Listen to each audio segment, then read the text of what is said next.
Don't believe everything you read. Here's the truth many headlines overlook. Hi, I'm Sharon with Sharon Q Realty, and there are a lot of questions right now regarding the real estate market as we move into 2022. The forbearance program is coming to an end and mortgage rates are beginning to rise. With all of this uncertainty, anyone with a megaphone, from the mainstream media to a lone blogger, has realized that bad news sells. Unfortunately, we'll continue to see a rash of troublesome headlines over the next few months. To make sure that you aren't paralyzed by the headlines, turn to reliable sources for a look at what to expect from the housing market this year. There are already alarmist headlines starting to appear. Here are two most recent ones that you may have seen in the news. The first, foreclosures are spiking today. There are a number of headlines circulating that call out the rising foreclosures in today's real estate market. Those stories focus on an overly narrow view on that topic. The current volume of foreclosures compared to 2020, they emphasize that we're seeing far more foreclosures this year compared to last. And that seems rather daunting. However, though it's true foreclosures have been up over the 2020 numbers, it's important to realize that there were virtually no foreclosures last year because of the forbearance plan.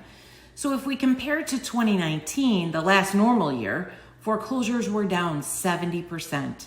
As expected, now that the moratorium has been over for more than 3 months, foreclosure activity continues to increase, but it's increasing at a slower rate. And it appears that most of the activity is primarily on vacant and abandoned properties or loans in foreclosure prior to the pandemic.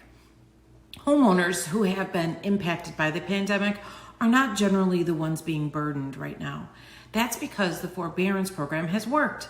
The tsunami of foreclosures many feared in the early days of the pandemic has not materialized, thanks in large part to the swift and decisive foreclosure protections put in place by the government policymakers and the mortgage servicing industry.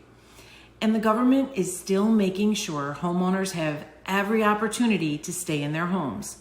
Failures by mortgage servicers and regulators worsened the impact of the economic crisis of a decade ago.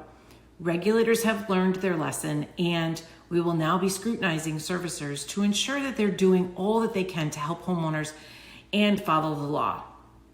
The second one is rising mortgage rates will slow the housing market, another topic that's generating frequent headlines in the rise of mortgage rates.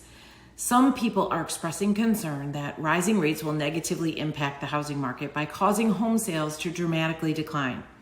The resulting headlines are raising unneeded alarm bells.